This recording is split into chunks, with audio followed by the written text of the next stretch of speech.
酵粉提示干粉帮你起。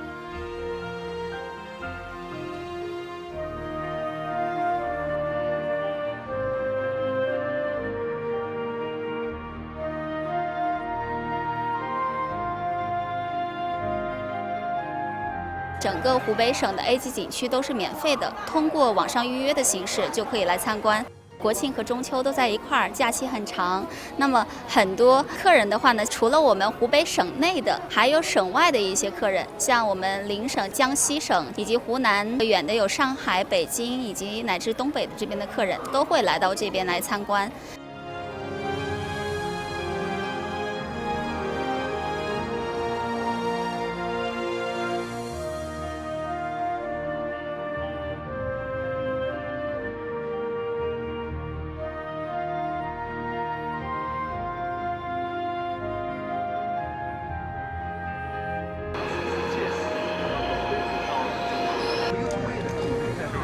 这次来呢，其实就是我们还是想通过这个假期嘛，然后让陪家里人一起回到武汉转一转，而且就是武汉现在整体的情况跟前面比是已经有非常大的改善了，而且疫情是已经完全控制住了。